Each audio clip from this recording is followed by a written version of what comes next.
Alright, what's up, guys? I'm Nikhil, Yeah, I'm Francisco. and welcome to our coronavirus stay at home edition of our newest episode. Today we'll be doing Yeah, Fate. So we're doing Fate Zero and Fate's Day Night, as well as a few other honorable mentions that will be mentioned later on in the episode. yeah. Well, specifically, we're only going to be touching on the ufotable fate, so unlimited blade works, right? Yeah, Unlimited Blade Works and Fate Zero. Yeah. Hope before we begin, we hope you guys are all doing well and staying safe and staying inside. That's like the most important thing. We know that right now it's not the best time, and we know that a lot of people are going through things, us included. But we'll get through this hopefully, and yeah, hopefully you guys are doing well, and we're glad you're listening to us. Yeah, for sure. Also, students, the question of if we're going to even continue going to school in person in the fall is still up in the air. I think for our school, you mentioned it, Kayla, it's going to be on March 12th. They're going They to start. said that, but then I read another article actually like today where they said that Illinois is gonna be open next semester. So Oh, I'm really that's exciting for you, right? I I, really want it to be open, man. But we'll see. We'll see. Uh, at this point, I'm just taking it week by week. I'm not gonna try yeah, to as raise my most of us expectations should at this probably point. take it. But yeah, so enjoy our stay-at-home edition of Fate. And we hope you guys like it. Yeah, we should probably get a quick cast on what Faith is. I'll let you know what you can go ahead. Since you Oh, recently watched it, I know I watched it like about a year and a half ago. wait, I thought you Actually, were more than rewatching it that. with me. Okay, whatever. I did Um, rewatch Zero with you, but I'm saying like initially my watch was okay. a while back.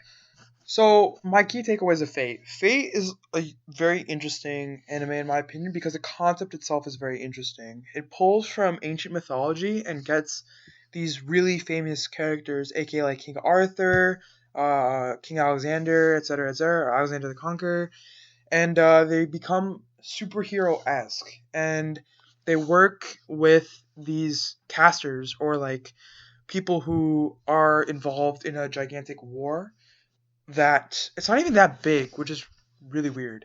But they're involved in a war where they have to kill each other to get something called the Holy Grail. The Holy Grail can or is supposed to grant them any wish that they desire. In reality, the Holy Grail is a very corrupted piece of magic that should not. It doesn't really do that, and that's not its purpose. It's shown throughout the show that it's mentioned throughout the show that that's not really what the Holy Grail is, and we don't really know or we don't really understand the Holy Grail until the end of Fate Zero. And then I really began to understand why the Holy Grail was really, really bad during Unlimited Blade Works when I watched it. Because Yeah, for sure. they break it down really well in that show of like how the Holy Grail is basically just the innate like human desire. It's like it's just selfishness and like all the old previous contestants, all their deaths and everything, their souls, they're all in there and it's just greed. That's what the Holy Grail essentially is. It doesn't Yes, actually grant wishes. That's just a hoax. it Um can grant wishes. It just, I mean, what was it for Kiritsugo? Effectively the protagonist in part one or Zero, his wish could have been granted, but it was going to be granted in a very corrupt manner. right, yeah. Yeah, it's just it's not the what people think of it. It doesn't actually make it go through. You think it's going to be like a one to one wish granting device? It is not, Yeah, and definitely that's it's not. huge because every single one of the characters there's a purpose for them to be in the war. For Kiritsugo, he's a very utilitarian guy. For him, it's like if he could save 101 people in contrast to 100, he would do it in a heartbeat. Doesn't matter what. He just wants people and humanity as a whole to find peace. You know, so he was gonna use the Grail to fulfill that world peace, whatnot. Which is I think that brings up a yeah, really huh? interesting point with the I think it's the trolley problem where you have like you can either save one person or you can save like 10 people. Which one would you do? Um, Yeah. And he so definitely falls in the line of if I save even one more person, I'm gonna pick the solution least travel. You know. Yeah, I mean, it's respectable, honestly. Yeah. So I I want to ask you, Nikhil, since you gave a nice rundown, what did you know about Faith before coming into, before actually watching the franchise I knew or the nothing. series? I only knew the You knew opening, nothing. and that was it. I was recommended Fate by like five, I think five different people before I came to the show. I was told to watch it. I knew it was an isekai, and I knew that. Wait, it's not an isekai. It's not an isekai. Wait, kind of. Would you argue it's an isekai? Mm, Because an isekai, on definition, is like being transported into a different world, right? And these are just reanimated heroes from the past, a right? few, a few, Historical a figures. few people, did tell me it was an isekai before I watched it. Actually, people you know, And your future roommate how? told me it was an No, isekai. no, I'm no, just no, saying, no. but Wait.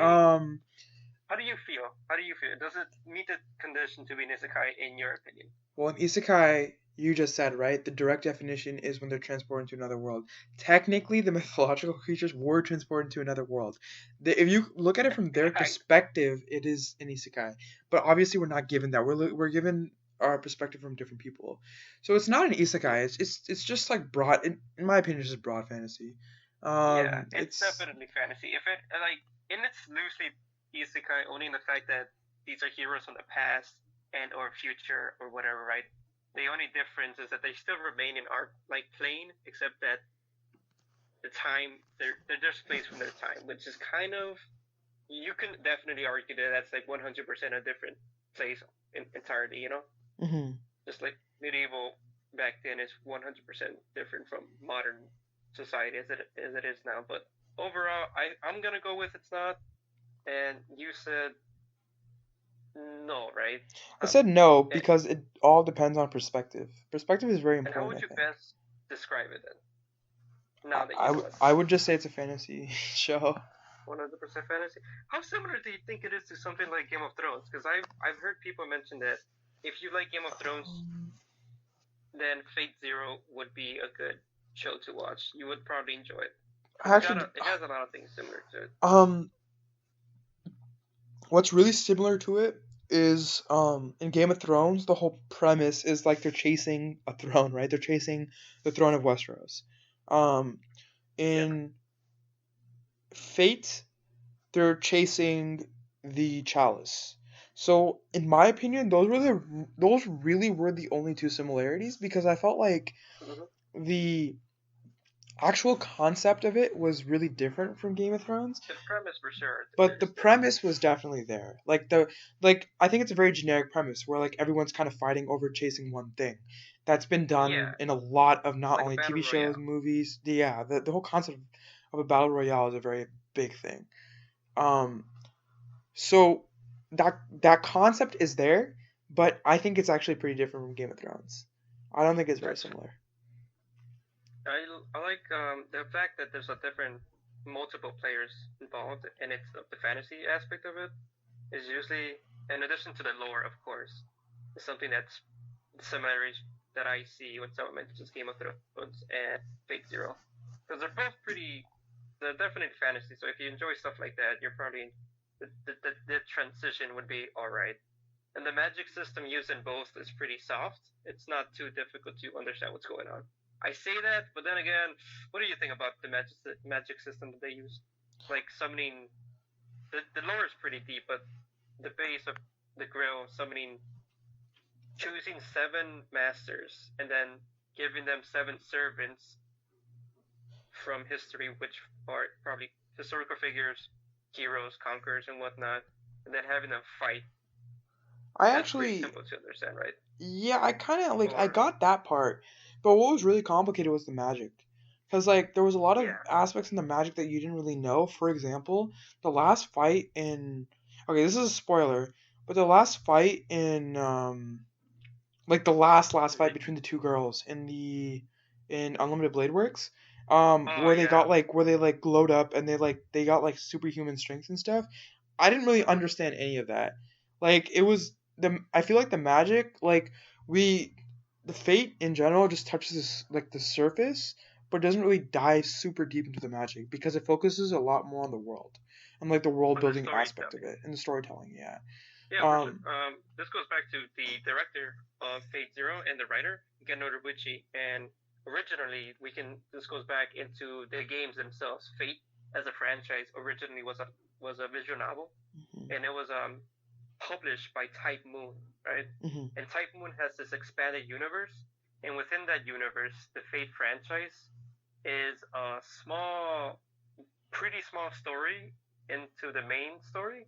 So it's a divergent point, and it's just the premise that the author thought he wrote about it, right? And he published a book, or he published a visual. And within that game, you have three different routes, and the magic system used in that game is related because it's in the same universe to the Type Moon universe. So within Fate, the magic system isn't really touched up on much on it. It's more of in the video game aspect. Which this is a perfect chance to mention within the video games. You know how games have occasionally different routes depending on your choices within games. The Fate Stay has three different routes, and the Unlimited Blade Works is the adaptation of the second route, and the original route, Fate Stay, is was adapted by Studio Dean back in 2006. And Yeah, I uh, I Yubi, I was told not to watch that by you. yeah, it's not, it's difficult, man. It's also the fact that you saw Fate Zero and Ufotable Studio also made Unlimited, so the transition between animation would be smooth. It And definitely it's was also, easier. yeah, and Oh Fate Zero is yeah. the direct prequel. Speaking about that, I do know that the Heaven's Feel third movie got delayed. I know Yeah, that third Heaven's Feel is the third route where you yeah, get it all from Saku. No, I forgot her name. yeah. Sakura. So there's like, Sakura's point I, of view, which I think is kind of cool. I think it's an appropriate time to mention that the visual novels are also erotica in nature. So it takes the perspective of a guy, right? And then you pretty much court three different women. In the first round, the guy's courting his servant, which is King Arthur. Right. And the Yeah. second one, it's Rentosica, which is one of the daughters of, in Fate Zero, she's one of the daughters of one of the masters that participated in the war, who went into direct conflict with the father of the protagonist of the Fate Stay franchise. And then again, it's another chick in the Heaven's Feel route, the third route, Sakura, which is the sister of Rent. So pretty much it's just a harem. Yeah. But that's not, yeah, we're not Yeah. gonna deny that. Yeah. It's pretty much that. But what is your take on Watch Order? Because I know that if you watch it like as it comes out, I think that was a really interesting point you made. You told me to watch Fate Zero, then Unlimited Blade Works, and then watch like everything else. Um, Yeah, what if you watched, for example, if you watched it in watch order, so Blade Works and then Fate Zero, and then you watch everything else? Do you think that that would still be a viable way to watch the show, or is I that have like some not? friends who play the visual novels and they enjoy the visual novels. They It's cool with that, but for Watch Order, I for sure it's definitely Fate Zero because I think narratively that's the strongest because the writer the writer saw Fate Stay, the video game, and he curated specific events and plot points that he found very interesting, and he used those as the base to make a story in Fate Zero, which Hmm. directly connect to Fate Stay. It, he saw some of the interesting aspects, like for example, Rin Tosuka's father, and the fact there's a bunch of characters that do connect, and he was able to weave a pretty interesting narrative with that, even though that the original author didn't see that happen. He just mentioned that there was a war that happened previously, Hmm. because the Fate War within universe has happened approximately by the time that Fate Zero starts 4 times, and that's because there has been no definitive winner in the previous three incarnations of the war. So the force comes up and it just repeats until there's a definite winner, and then it just ends. Right. Yeah. Yeah. So it's really cool because the premise itself of having seven masters with different goals, reaching a single wish granting device, and then the addition of having these servants being summoned from the past is super interesting because there's a lot of different dynamics that you can write within the different summon servants with their masters, and then the masters with the other masters.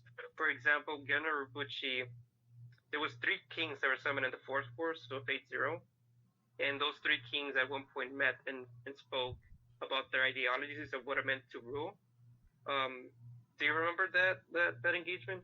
Yeah, I do. Yeah. What did you think of that? I thought it was really interesting because Like, I mean, it makes sense though when you think about it, right? Because like each of them come from a different era, and they each have different perceptions of what it means to rule. And I honestly thought, like one of my favorite scenes, you brought that now that you brought that up, one of my favorite scenes was when Alexander, the King of Conquerors, he he talks to King Arthur, and he's like, "This is why you cannot win the hearts of men, and this is why I can do it." And then he details, and like the way he described it was so human because it was so true, right? Like when you think about it, the way you win over someone's heart is by relating to them on some level. When you say yeah. I am like you can easily win over their heart. When you say you are It also above did them, no.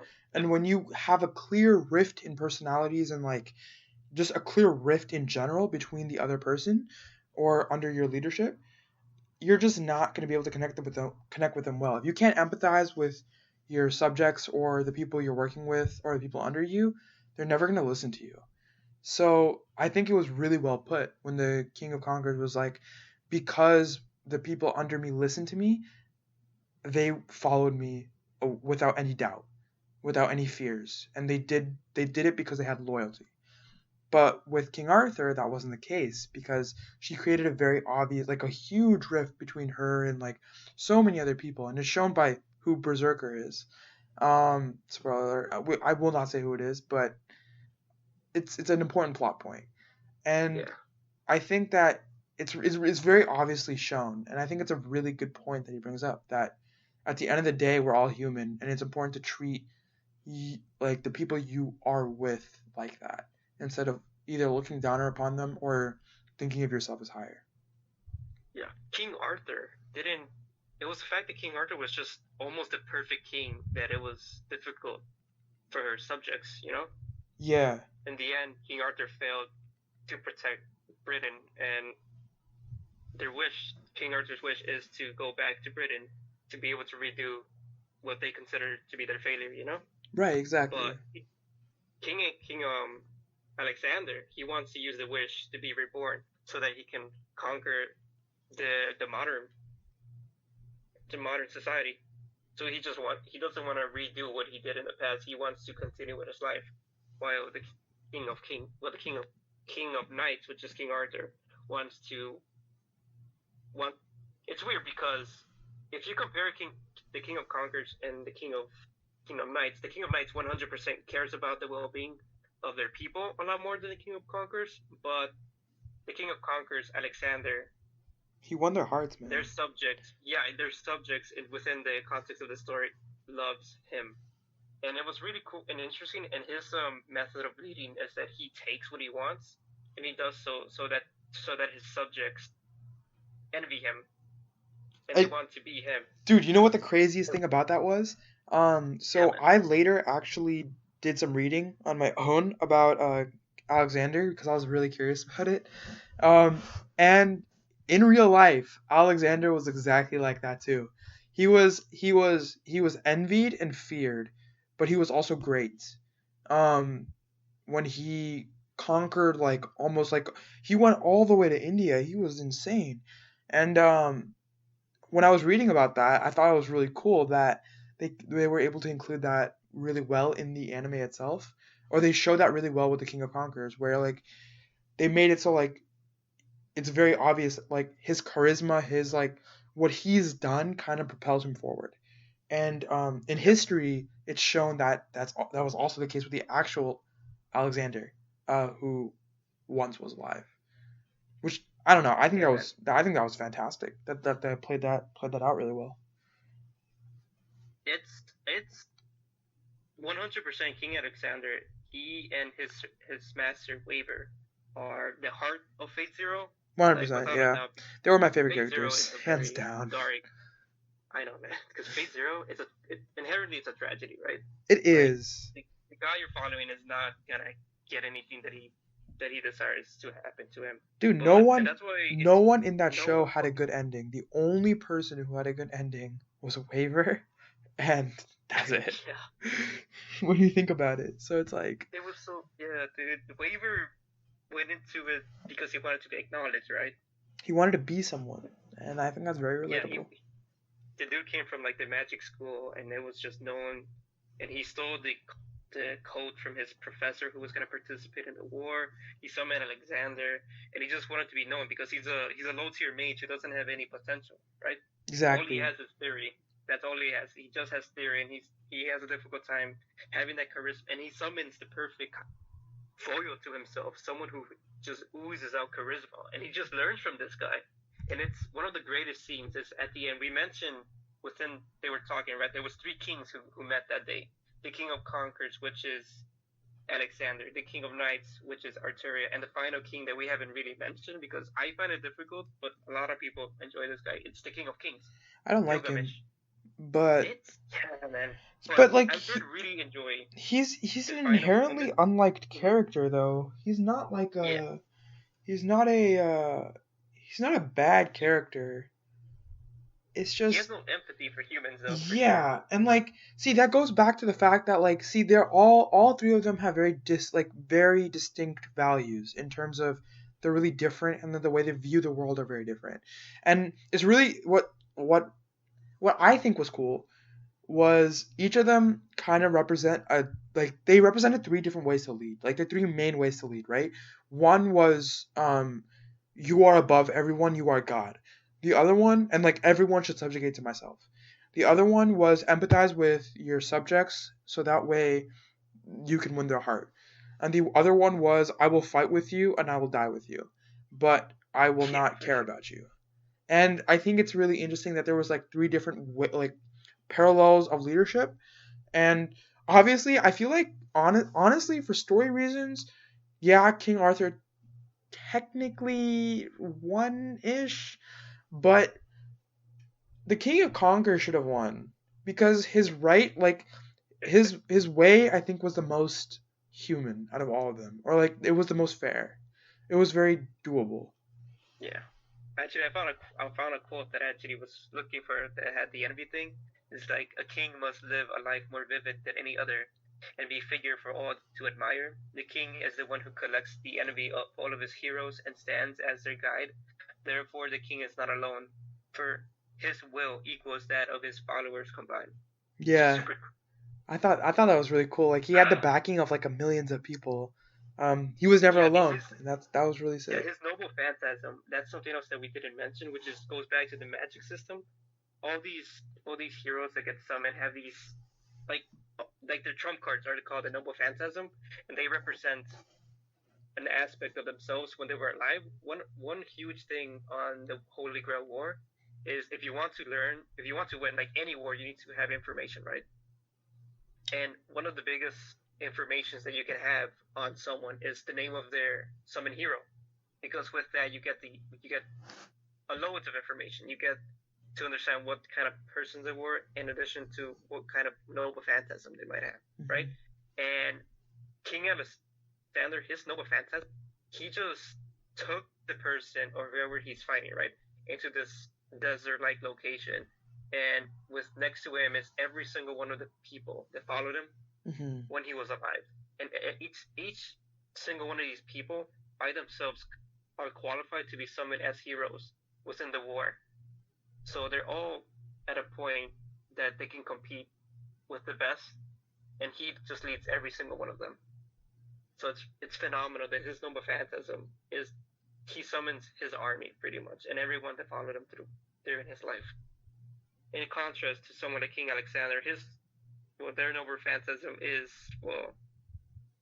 Excalibur, the sword. And then the King of Kings, Gilgamesh, is a bit more difficult to understand. Supposedly, he owns everything in the planet, so his noble phantasm is just an inventory of different noble phantasm that he just shoots out at people, which is interesting, but it's whatever. yeah, it's definitely interesting. Yeah, that's something. Yeah, we're spending a lot of time on Zero for definite big I'm reasons. gonna be really The here. fact that I think Zero is yeah, objectively the best Fate. Um, okay. I haven't watched Heaven's Feel, so I have a plan to watch Heaven's Feel, and that's to watch all three of them at once. Um, when the the third movies, movie right? The comes movies are out. kind of and Um, having Spiel being a third route. yeah. I'm gonna definitely watch the third route. I'm just waiting for like the third movie to come out so I can watch all of them at once, so I don't have to wait because I don't like that. I'm a very impatient person. But I think that the Fate Zero was definitely the best out of what I watched because Fate Zero Unlimited had Blade Work. a Mm-hmm. lot of parallels and a lot of really interesting points. But I will say this: my favorite character in Unlimited Blade Works for a lot of reasons was Archer. I think it's a very popular opinion. I wouldn't know actually. I don't really like. I didn't read any of the Archer. subreddits or anything. I Mm-hmm. didn't really like look into it. But for me, my favorite character was Archer because Archer kind of represented like all the flaws that come with believing that you can save everyone. And I Yeah, think for sure. it was, but more than that, right? His whole mentality was like, I killed, and I never like found myself in all of this. I was still like, he was still like fighting to find who he was, which I think is a really Mm-hmm. cool concept. And it was played really well with Archer, and Archer's whole Oh, like shtick. it just hit me. We never mentioned. So the servants are summoned, but they're summoned in different classes. And Archer is one of the classes that a servant can be summoned in. For example, King Alexander was summoned as the Rider class, Yeah, and King Arthur was summoned as the Saber class, which is the sword, whatever. And I think that's important to mention because Archer, his name, in addition to being a big spoiler, like who he is important that we like refer to him as Archer. At least yeah, for Unlimited Blade Works, you know. yeah. That's true. Yeah.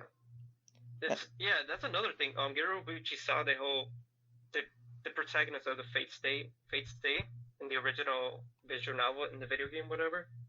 His whole thing was I want to be a hero like my dad. And in the three routes, it shows three different aspects of being a hero. And in the Unlimited Blade Works, for example, he compromises and he accepts that if I want to be a hero, I can't save everyone. In the first route, which is super important, he ends up believing that he could save everyone, and of course, in the last route, it's that I will save one person, even if it means everyone else goes to shit. So that's how the hero philosophy for the character changes throughout the three routes, which is really I think that's interesting. correct. You see like three different versions of him, and you Yeah, can kind of like pick and choose which one you kind of want to believe is the right route. Which and Genoa Bucci took that aspect of a hero and gave one to his dad, or who to his adopted dad, which is Kuritsugu, which is the kind of protagonist in part one, and the guy we mentioned who's a utilitarian, who's like, if I can save one more person over, like if I can save 11 people over 10, I choose saving 11 people. You know? he was very logical, and I had a lot of respect Yeah. for that. I definitely think being logical in the scenario he was presented is correct, or the I know, but that scenarios he guy was presented is that guy correct. was depressed, dude. He was I mean his whole mentality and everything was obviously really screwed up. And I think once you saw his story and like what he did, it makes a lot God of dang. sense. But I think that for what he could have become, it's definitely not the worst. So Yeah. I think like the fact that he's acting logically, I think makes like it makes it really interesting because Saber or like King Arthur Oh thinks a yeah, lot more with his her servant. the servant. Yeah, she thinks a lot more with her emotions. Um, and I what was really cool to me was in Fate Zero, each of the servants and the main people who were in the Holy Grail War, they kind of paralleled each other. Almost everyone. The only exception was Castor. Castor did not. Castor was just a really screwed up character. Oh my god. Um, but almost every character paralleled each other, and I thought it was really cool because like each of them had a flaw, but then the crazy part was almost all of them eventually either died or attained what their servant kind of was. So Kirito, for example, he always thought with like logic and reasoning, etc., etc. But towards the end, when he like, for example, when he dug the kid out and when he adopted, I keep forgetting his name, but Shiro. The protagonist of Fate Stay is Shiro. That's his Shiro, name. yeah, yeah. So when he adopted Shiro and stuff, he became emotionally started to think with like instead of logic, he was like, okay, now I'm like living for someone, and now I actually Yeah. have like emotion. Um, writer, no, Waver. Waver was also another big example of that, right? Because he had like, he was like, oh, I want to be someone, I want to be respected, and that was his whole thing. And then in Unlimited Blade Works, he becomes one of the most respected people in the magic thing. Um, Yeah, Magic Academy, whatever. the Magic Academy, yeah. And so I think it's really interesting to see those parallels, and they're all like parallel of their characters almost perfectly. Yeah. Um, It's a good tight knit universe, you know? Like with the two movies, with the two shows at least. It's like you get a good feel of what's going on. oh, I definitely agree with that. Yeah. Do I you? really go on. I remember like right after I finished watching Blade Works, I texted you about like this really interesting like I thought it was like there was a lot of Christian-esque concepts in it, Yeah. and I remember talking to you about it. I mean, you didn't agree, but like I didn't agree, but I do agree that it's super interesting. The only reason I don't agree is that within universe, every single mythology, it takes the Percy Jackson right? That every single mythology within human history is correct, but it just remains in a certain region. And that's why Christianity in general isn't that strong. It's like it is the number one religion within the universe, just like it is hmm, within ours, you know, or at least it's one of the highly contested ones. But it was the fact that your theory to explain what the Holy Grail War was, it was too grounded in Christianity, when in reality in their universe every other one probably has more weight to it. For the fact that Gilgamesh, the King of Kings, is one of the strongest heroes summoned, but he has no relation to Christianity or nothing. I You mean, know? yeah, they're not supposed to represent like um they're not supposed to be like they're not supposed to have like relations to Christianity. But I think my Yeah. point that I was trying to get across was like I think they're kind of a representation of different like acts in the Bible. Again, I have not read it. I don't really know that much about Christianity as a whole. So I can't really speak to that. But to me, the Holy Grail War was a really big um it was an example. I want to say it was an example. I think I'll go with that. Um for lack of a better word. But yeah, I mean You like were talking about that there was a kind of a representation of what's it called? The Crusades, right? And the fact that it was like one Grail War, two Grail Wars, three Grail Wars, and each one of them are like a different variant of a crusade or whatever. yeah, based on like the wars that happened, I think way back when, like a few hundred years ago in Europe. I don't remember what they were. This is ninth grade history, man. I do not remember. This was Yeah, a while ago. that's, that's not too bad. All right, so I do want to talk about Ryder, no, not Archer and Fate, Unlimited Blade Works. I think we might as well put a spoiler. I mean, we spoiled this We one. we've already I spoiled really like want to. a lot of it, Yeah. honestly. So like the hero, and okay, so the thing about the Holy Grail War is that I kept mentioning the fact that you summon heroes from the past and the future, right? And the hero that was summoned in the War of the Protagonist, it Fate Stay, Shiro, his friend Rin Tosaka summoned someone, a hero in the Archer class, and their hero name is Emiya. Shiro Emiya, Kiritsugo Emiya, the hero of Emiya, and what that the philosophy embodies. In the first route, the Shiro goes on and continues living his life, and eventually he gets to a point where the entire planet considers him a hero and adopts him as like their their embodiment to protect humanity as a whole. And that means that they give them like this weird supernatural power, right? But effectively they're a servant forever to the will of the planet to protect humans. This goes back into the whole magic lore stuff, which is kind of difficult to understand. The point is that Gaia, because of magic, Gaia exists, and one of because of how prominent humans are within the planet, Gaia exists to protect humans. And Gaia adopts Emiya, so Shiro Emiya, and gives him a hero, a wish to become a hero. So it fulfilled Shiro's wish to be a hero. But that means that Emiya would do what they can to preserve humanity as a whole. And that includes killing certain people that would end humanity. For example, there's some people within the planet that would commit genocide, and if it would kill a majority of the people, then it's Emiya's responsibility to remove them, even if it means killing an entire village and whatnot. Which goes back to the philosophy of Emiya, so his dad, and that's the hero that gets Emiya. He exists during the exact same time as his past self, and Emiya's goal is to kill himself because he hates what he became. You know? I liked. I also. Yeah. I also like the parallel between him and Kirtsugo, because like Kirtsugo Yeah. went through the same thing, right? He killed his dad for that Yeah, reason, dude. because his dad was the reason that this whole entire village was like all screwed up, and he was like, yeah, I can't have that happen. Bam, bang, bang, you're out, and he's consistently done that. And I remember when he had to kill his own mentor in order to kill a plane that killed someone And that was really zombies. dangerous. And it's yeah, all the Emiyas have like that sense of kill something small for the greater good, which I don't know.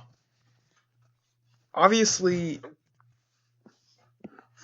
makes sense, but very It's a questionable. really cool addition to the Grail War that you can summon heroes from the future. That it wasn't something. I'm sure that in the original like visual novel, that was a mystery that people would have had to figure out. I don't know how well it was made for the mystery aspect of it, but it's really interesting that in the end, the person that this hero was one of the participants within the war. So it really goes to show you how time works within that universe. That's not linear and whatnot, which is relevant, I think, in the third route and the heavy route. Yeah, But I'm not too sure about that. interesting, interesting. Yeah, I have yet to watch Heaven's Field, but when I do, I'll definitely form more opinions about that. I'm sure Heaven 2 is definitely one of the more tragic routes. Unlimited Blade Works, in comparison to Fate Zero, is definitely a lot more lighthearted. The Kids Bop version, but It's enjoyable the for what it is. real talk though, and my hot take, I wish they didn't kill off Alice Veal that early. I actually wanted to see a lot more of her, because Oh once yeah, they we killed have to her mention off, her. it felt like the show started to decline for me, and then I just didn't feel invested anymore. But For Unlimited, right?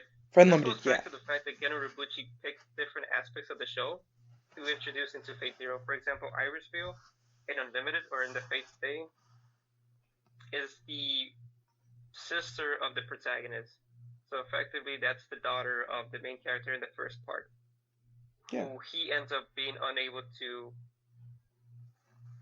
This goes into a lot of backstory, but the point is that his daughter, at the end of the war, he was not able to see her again because technically he lost the war, so the family would not let him see his daughter. So he couldn't get to. And so he ended up raising Shiro because he adopted him, but he always felt in his heart he felt awful for abandoning his own daughter. And so in Shiro's route in Fate's Day, years later, Iris Veil shows up, and in the Unlimited Bay Works route, we don't see a conclusion to her story. If anything, she just dies without ever Shiro realizing that his dad abandoned.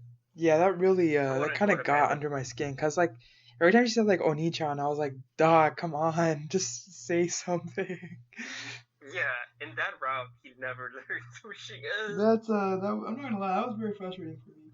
See, I'm the type of person Yeah. that like needs some sort of closure, and like when I didn't get that, I was mad. I was like, oh come Not only that, on. but like the main player against his dad in Fate Zero, Kira, right? The guy who pretty much embodied him, but not him at the same time. The main people, Kira and Kiritsu, were the two people within the war that were just like loved each other. Yeah. They just felt that there's something about this guy that's wrong, and he's like the number one threat. in Unlimited Blade Works, Kira just gets stabbed and dies for Yeah, nothing. it's kind of his ending. Also, again, after Iosfield dies, the whole show I think just doesn't become as interesting anymore. I'm not gonna lie to you. But because there is some like really BS mechanics that happen, and I'm like, dog, this just defies so many things. You can't. At this Yeah, point, there was definitely this plot armor, and it was so obvious. But I will say, until then, the show was very interesting because it was a very quick, it was very fast paced. We saw Kira, we knew him from Fate Zero, but we didn't really know what his motivations were this time. There was a lot of cool things about it. But then like after Iosfield dies, it just becomes like, I don't know, it becomes a yeah. drag to me. Unlimited Blade Works 100% focuses on the hero Emiya, so Arthur and who he is, and his relationship to his past self. But it doesn't show anything of Iris Real or anything of the plot points related to Kiritsugo, who is such an interesting character, and it's just like, Yeah, it ugh, was very frustrating. I'm not gonna lie. yeah, I was a little upset by that. But you know what? It is what it is. I mean, like the main character itself was really cool. I do wish that they expanded more on the side characters a little more, because I feel like there was a lot that was unanswered and that we could have gotten more of, and it just got boring after a certain point.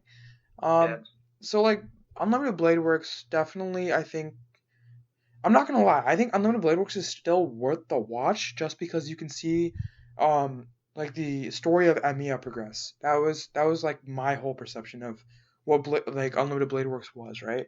It was just the story of Emiya progressing.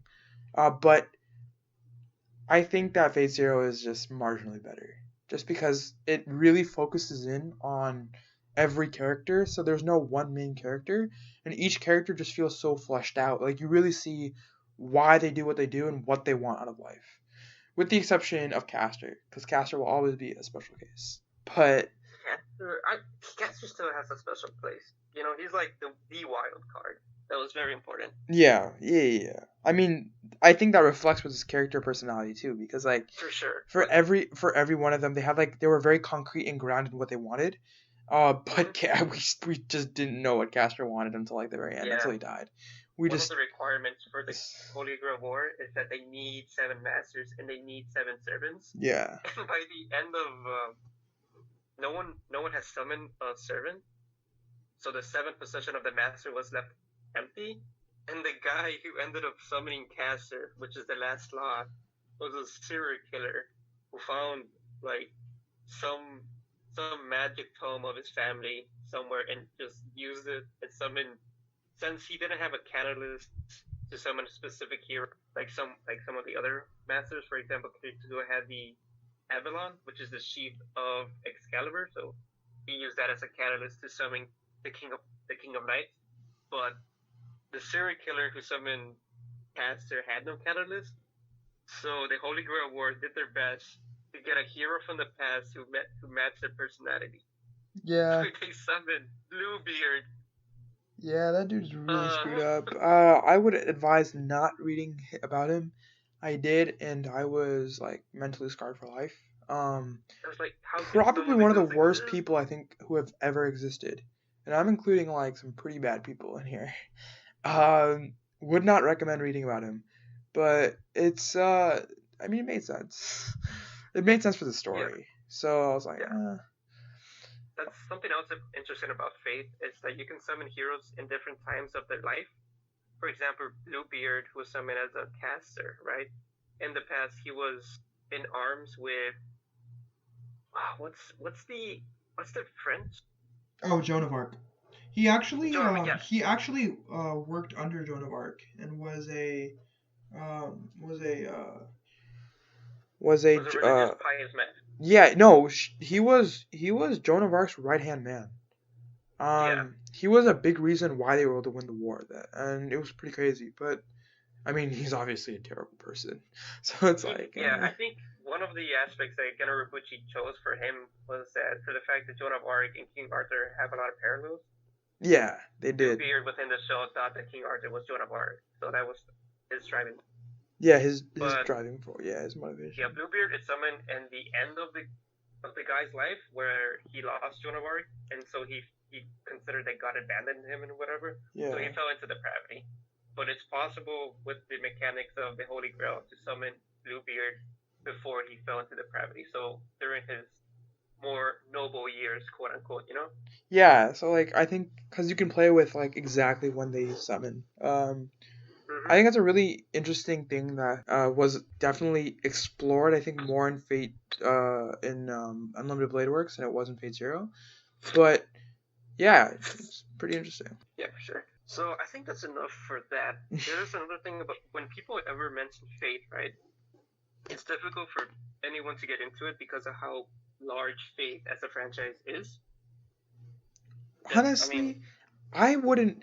I think that if you watch Fate Zero and decide to stop after Fate Zero, I will not blame you one bit. You have done your due diligence of watching Fate. That is my perception of it. I'm a big advocate of watching what you want to watch, and like, cause all media is supposed to be consumed by like what you want to consume versus what you're being forced to consume. So if you want to do Fate any justice, or like you want to watch Fate and you watch Fate Zero and decide to stop after that, I do not blame you in the slightest. I think honestly, if you watch Fate Zero, you'll get most of it. If you you're get like why it's why people like it so. Yeah, exactly, and why it's good, and why they like the story and the concept is really really interesting. If you want to watch more, go for it. I will not blame you. I think Yeah. that it's interesting to keep watching. But after you watch, for example, Unlimited Blade Works, if you want to watch the route I did, or if you want to watch like Fate Stay Night, the original one, wouldn't recommend it. I've heard it's very bad. But if you want to watch it and if you want to stop after that, I don't blame you either. I feel like Fate as a whole is really big, but it's also extremely repetitive because it follows a line of you can go through three different routes, and there's not one right route.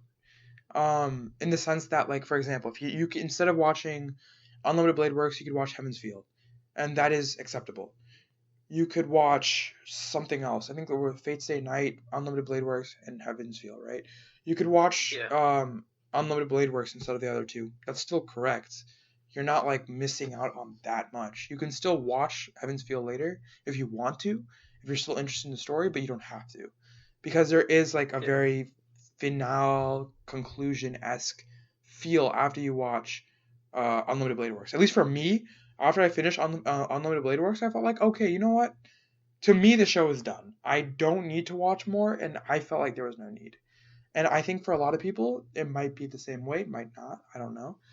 But with Fate, I don't think anyone should be scared getting into Fate just because of how big it is. Just mainly because like you can really stop at any point. There's a lot of points where you can be like, I'm done, and that's really okay because you don't, because it's basically a rendition of the same thing again and again and again.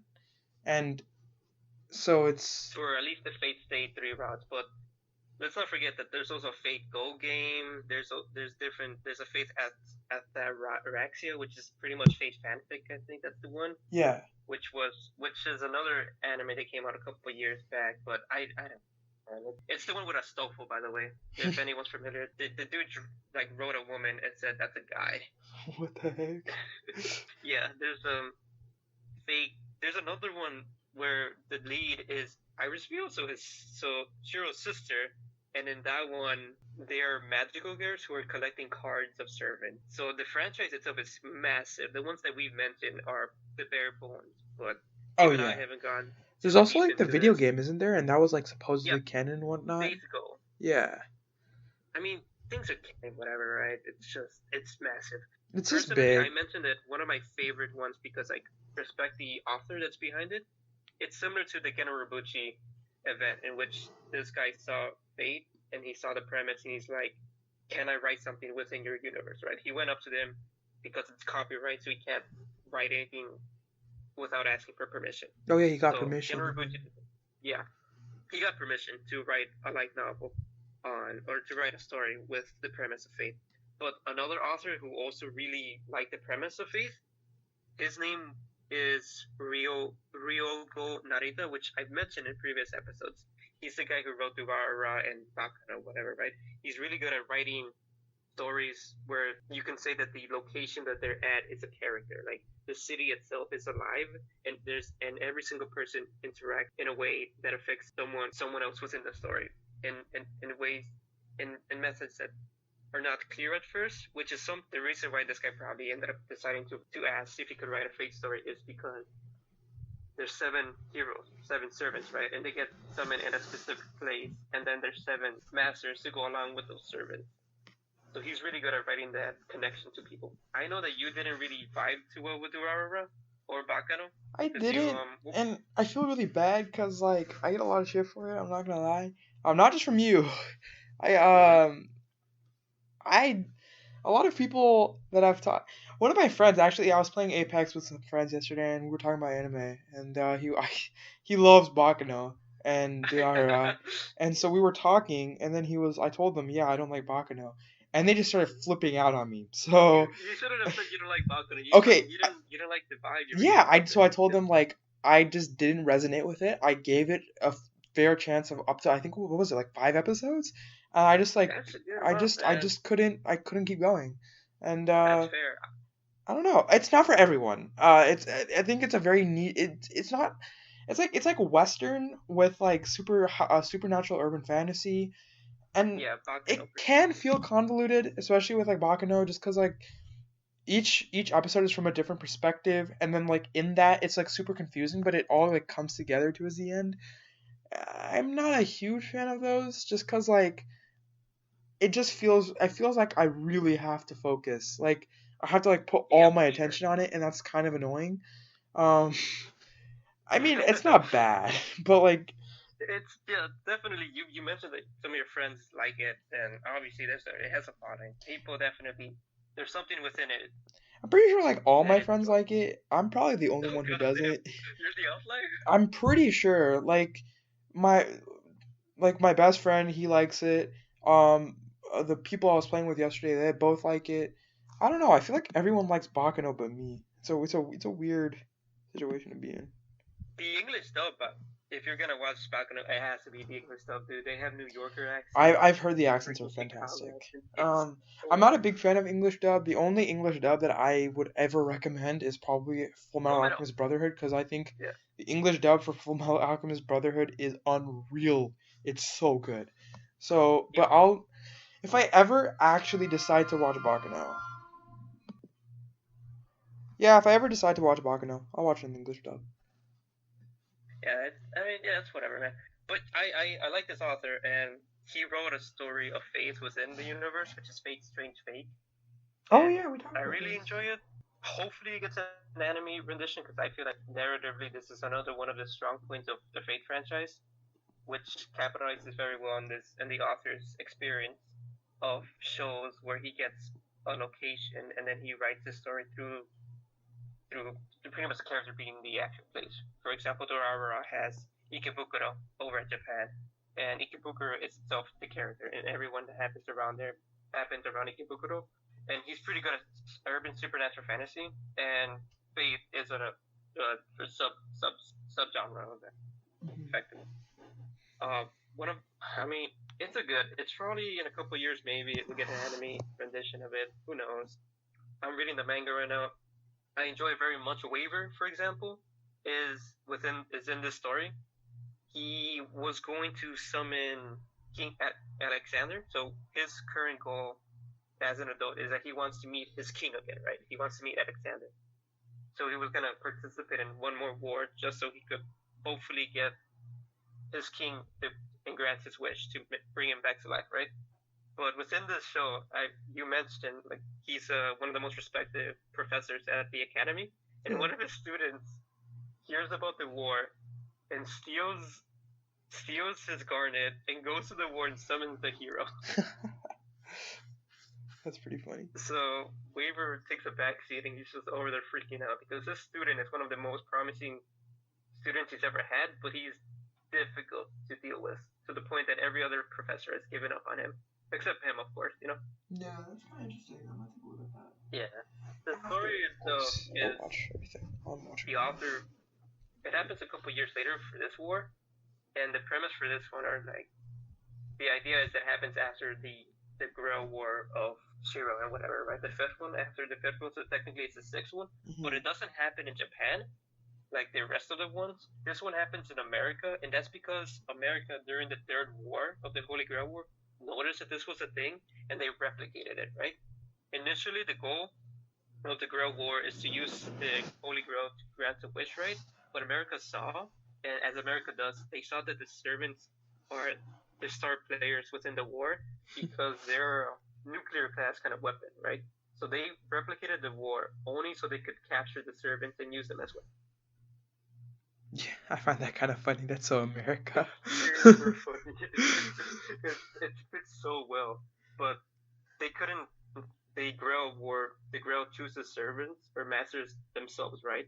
And because it was an improper replicate of the actual Grail, America couldn't get only Americans in it. So some of the characters are not affiliated with America. They're affiliated with like third parties. For example, Waver, his student, ended up becoming a master. Yeah. And he's like the wild card. Actually, his servant, he used a replica. He thought his master gave him a catalyst to participate in the war because he just misunderstood exactly what Waver was trying to tell him. So he took with him a replica of a knife that was supposed to be of what's his name? Jack the Ripper. So he used a replica knife of Jack the Ripper to summon the Berserker class Jack the Ripper. But the thing about this is that he didn't summon the exact Jack the Ripper because of how improper the Grail War was. He summoned a version of Jack the Ripper that the current society views. So they view Jack the Ripper as some Jack the Ripper doesn't have a name, right? No one was ever to figure out who this person was. So the version that was summoned from this replica is a Jack the Ripper that doesn't know who he is. Well, he knows he's killed 5 prostitutes or whatever. So it doesn't have a form. And the wish for Jack the Ripper is, I want to know who I am. Which goes along with the student. And the student doesn't know who he wants to become, you know? Yeah. So they match each other. So it's really interesting. Another main key player is Hercules gets summoned again. So the hero, the servant of Irisville, so the sister of Shiro, her servant gets summoned again. But he gets summoned with the memories of what happened during the fourth one, and what's his name? Gilgamesh also gets summoned. So Hercules gets summoned, but he gets summoned in a different class because he gets summoned without his godly divinity. Because he rejects what happened during the Fourth Grail War because he couldn't protect Irisville. Oh, so his goal throughout the story is to get revenge for Irisville, and that's to kill Gilgamesh or whatever. So that's his current situation.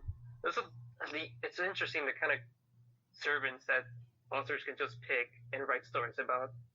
For example, Gilgamesh becomes a more sympathetic character within this war because Ainkito, his friend gets summoned. Are you familiar with Gilgamesh and his lore by any chance? Gilgamesh? Not really. I just know he was a really famous conqueror, but that's about it. Yeah. So within Gilgamesh, there's forget what story he's from, but he considers to only have one true friend, and this one true friend gets summoned within the Holy Grail War. Oh, dude, wait, that's so cool. What? Yeah, so he gets to meet his friend again, and it's super. They have a bromance, dude. It's crazy. Wait, is this all in Fate Stay Fake, right? Yeah, Fate Stay Strange Fake, whatever. Strange Fake. Okay, I might take a look at that. Actually, sounds kind of cool. It's really good. Once again, the author sees characters within the previous installment, and he decides to expand on their story.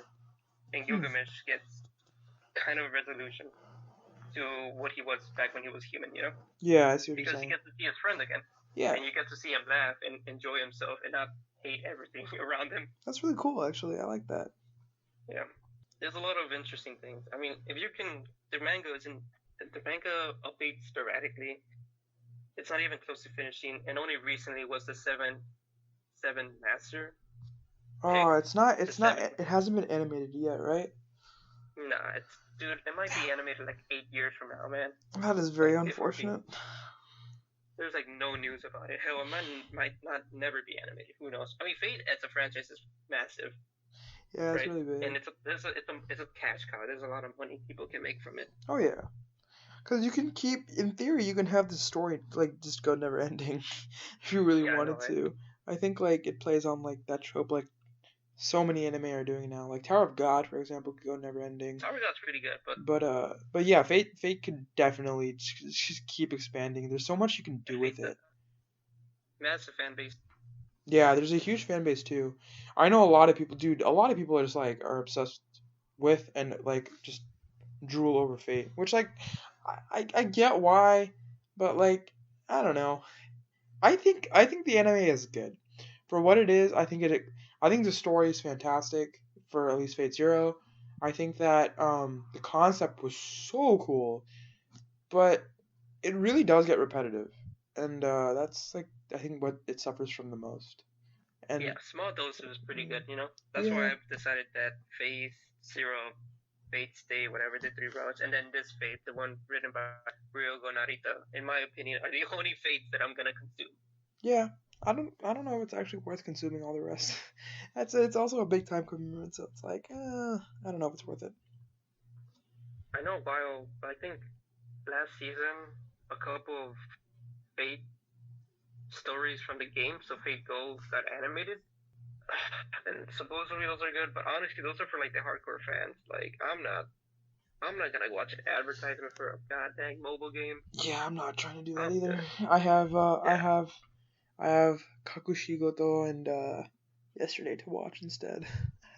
Yeah, you know what? Let's finish this episode by talking about what you're watching or what Yeah, we're you know watching. what? The new season has started, and I guess we can wrap this up on a light note. We talked about a lot of heavy concepts today, and I think with the new season starting and like with what's happening in the world right now, we can end it on like a lighter, more fun note, and I think that's Yeah. important. Right now I'm watching the anime that I told Francisco to watch, and I'm so glad Mm-hmm. he is. Kakushigoto. It's probably my favorite anime right now. Favorite seasonal anime.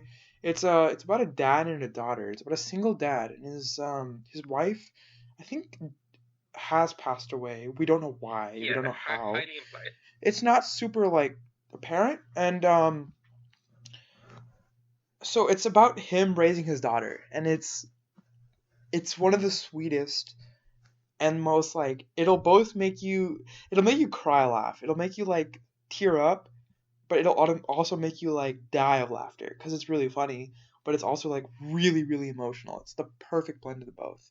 um It's really good because I mean, within the first couple of episodes, it's already clear that even the dad passed away. You know, okay, that's a at huge least that's spoiler, how it man. seems. Oh, Dude, don't that's say like at the anything. end of episode one.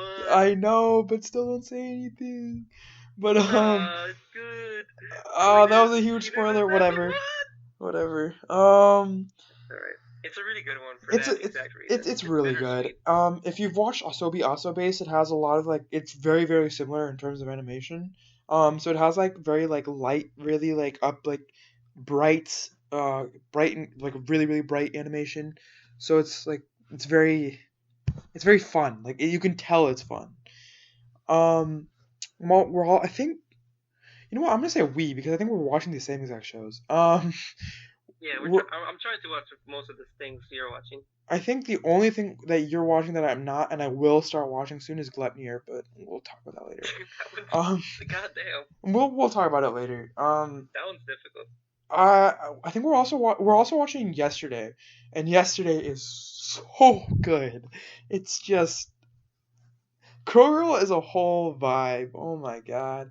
Yeah, But the more main than lead is that, pretty good. it's just like it's very real. It's a very grounded and down to earth anime, and I think in an age of where like the whole isekai is like a big thing and like going to another dimension and whatnot, like it's really nice like once a week to honestly just slow down and for 25 minutes just think about like what life is, you know. I don't know, it's It's really an fulfilling. existential anime, dude. It's everyone in there doesn't know what they're doing, Yeah, and they just the reason you mentioned it's why it's real, it's because no one in there knows what's going on. They don't know what their future is gonna be, and it's huge on first love and romance and how difficult that is. I think it's beautiful. It kind of captures that like that essence of like, oh my god, what do I do And these for guys love. sometimes just drop crazy quotes on us, and I'm like, why do you have to be so real, right? I'm Yeah, trying it's to it's avoid a that. Specifically, there was a guy who mentioned, I think he was the protagonist, or at least one of the main characters. He has a coworker who's like, you never, you never went for something because you were too afraid to. It's like the guy's just reading manga, and he like says says that the reason why you graduated college and then you're working at this like this dude. The main character is the convenience biggest. store. He's just a tsundere, man. Like let's be real here. Yeah, the That's what he guy. is. But like, I think he's also like he's a really real character though, cause like I feel like he's pursuing someone that, or he's pursuing an idea almost of something or someone that he kind of knows that he has to move on from. And I think like one of the biggest takeaways from that show so far for me is, and I resonated with it so much, is the fact that you have to move on. And like moving on is a Yeah, really, really important step in not only like recovery, but also just your life in general. And I think this anime just yeah. captures that That's the so well. you got that really spot on. And most of the main leads have something they have to move on past. You know. Yeah, and I think it's really beautiful that it's shown fantastically in this anime. And I think I I think I can speak for the both of us. I think when I say we can, you guys should definitely watch this anime. It's worth it. It's definitely not. I personally feel like it's not a bingeable show. I think it's perfect in small It's doses. heavy, man. It's It's very heavy. heavy. Yeah, yeah. Each episode like really it makes you think. Like afterwards you kind of sit and you're like, whoa, like what did I just watch? Like the last Yeah, episode, like 24 episodes really. feels really long. Oh my god. 24 minutes, I mean, feels really long. It feels really long, and like I don't know, like this last episode after I watched it, I had to like sit back and was like, whoa, that's a Yeah. lot. Um, and then what's another anime we're watching? Tower of God. Can't believe I didn't Yes, mention that yeah. one. Tower of God. I'm really AKA enjoying the pacing. the biggest simp. No. Um. I I think Tower of God is really good. I am not also like the pacing is just sporadic, and I'm not a huge fan of I that. think it's good. I think it's I think because like the first episode pacing was terrible, and then the second one was like good, and but it's progressively getting better, and that's what I've noticed with the show. yeah, Like each dude. episode is getting better and better and better. The last episode has been like it killed. I think it was really good, and I could Dude, the definitely see the show last going episode has to far. be the best. What? Last episode definitely the best when it comes to pacing. Like, Oh, 100%. There was a lot of information, but it was like cut down. Like it was almost cut down for us, so it was very in digestible. the characters, there was a lot that went with their actions. That really told us who they are as people. You know? Yeah, that made it really special. Um, Yeah. It was one of those episodes that went really quick that you just wanted to get to the next one. Yeah, I was definitely craving for the next one because like I felt like it was perfectly paced, and then it ended on a really good, like really high note. And I'm excited, dude. Honestly, like every Wednesday is just my thing now. Like I just look forward to Tower of God. Great show. OST, fantastic, like fantastic. The OST, The guy dude. I in have charge the of the OC. OST on Yeah, repeat. Would recommend. you know who the director is for the OC, right? Who is it? So like the composer, the musical composer in charge of Made in Abyss, is also the same guy who's doing the music composition for Tower of God. Yeah, And his music I did for read Made about in that. Abyss, phenomenal. And just like you mentioned, you have it on repeat. And to this day, I'm still waiting for the official OST to drop. Because there's this. I mean, you mentioned OST, but you're probably like listening to the opening, right? On I'm, repeat? I'm listening to OPED and like I like listening to the themes as well, but I was doing it on Yeah, YouTube because they don't have it on Spotify or any streaming platforms. yeah. The legit OST is not yet on Spotify. But I'm waiting. There's this one OSC that played on episode 1 that really got me. Just like at the end of Made in Abyss, the OC that played when the sun was rising, and then you were able to see the abyss pretty much. Yeah. That solidified that this show is amazing. And just like that, in episode 1, there's this OSC that plays that solidified I need to continue watching this show. I don't know what this music is trying to tell me, but whatever it's trying to express, I'm really vibing with it. Yeah, I see what you're saying. It was this moment where Bam, the protagonist, was just got into the tower. He passed the entrance exam or whatever, and he was surrounded by he was in the fields, right? And then when he's Yeah, I know basically exactly what Beyblade. you're talking about. Yeah. You know the scene? Yeah, I know exactly what you're talking about. Yeah, that music was really Yeah. good because like it was really suspenseful. So you kind of like it made you look forward to the next episode, and you're like, damn, now Yeah. like it got you And hyped, and that was the most important thing. yeah, that specific OC hasn't replayed as of then. So I'm wondering what the life motif of that actually represents. You know? Yeah, I see what you're saying. Yeah. So that's good. That's those are the three of the main shows we're watching. The other one that I'm watching was Glepnir, which is really erotic and Glepnir difficult. is like it's weird because I've only heard good things about it so far.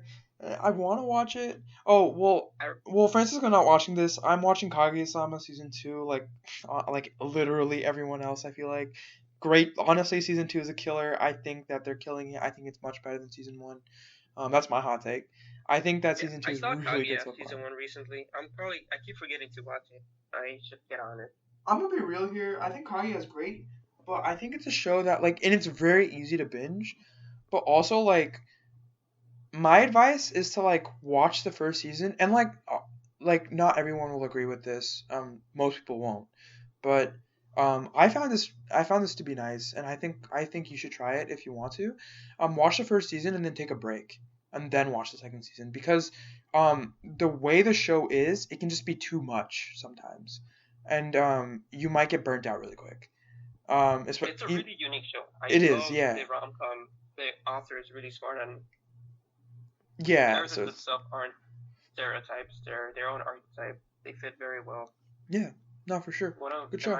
There was a really good episode where it was this difficult moment in most other mangas. It was just they would not even talk about it. It was that moment where the guy gets in bed with the female lead. Yeah, yeah, I know what you're talking about. I don't want to spoil anything for season 2, but okay, yeah. I know what you're talking about, and like something similar happens again. That's all I'll say. Um, yeah, they play on the tropes really well in the show, and that makes it really fun to watch. I've heard the manga is like excellent. I have a few friends who are watching it. Shout out to Ethan, shout out to Will. They're big fans of the manga. Ethan actually told me to read the manga. I have not done that yet, but don't think I will, but we'll see. Um, and I think I think all the seasonal anime we're watching. I'm also watching Westworld if anyone's into that. AI, and existentialism, anything philosophy related. I love Westworld, fantastic show. I know it's not an anime, but I would still recommend it. I Um, mean, just watch things you enjoy. You know, yeah, stories. exactly. I like narrative. I'm watching Drifters right now. I'm on Oh episode yeah, 3. dude. Gonna get through 2 episodes hopefully today. I'm gonna try to finish it by I'm hoping Sunday, depending on if I watch like 2 episodes a day. It all depends on my schedule. But yeah, I'm hoping to finish it soon. And then after Yo, you want to talk Drifters, about Drifter in the next episode? Cause like I like Drifters a lot. yeah, I don't mind talking about Drifters. I think the first 2 episodes were really interesting, and I think there's so like in the first 2 episodes itself, there's like a million stuff to talk about. So Yeah, I feel like pretty they're good world building. definitely it's very interesting. And I think we can talk about it. I don't mind. I have a Um, lot of people talking about Drifters too, so it might be. yeah. Um, okay, I guess we got our next episode in that case. So that's that. That's what we've been up to. We hope you guys are all staying safe. Those are recommendations. If you are bored or want to watch anything new, please like feel free to watch any of those. I yeah. We hope that you're staying safe and sane in these times. We know it can be hard, and we're hoping that our podcast can at least like kind of help alleviate that like boredom and maybe you guys have something like we can provide something cool for you guys to listen to when you're like Or it working could be out white or noise, doing you know? something. Or yeah, or Just white we can noise just in be the white back. noise and then while you're studying. I'm a big fan of that, so would always recommend it. Thanks for listening to us, guys. Hope you have a good one, and we'll see you in the next one. The next episode will be about drifters. Bye. So yeah. Yeah, Drifters. All right, bye, guys. Yeah.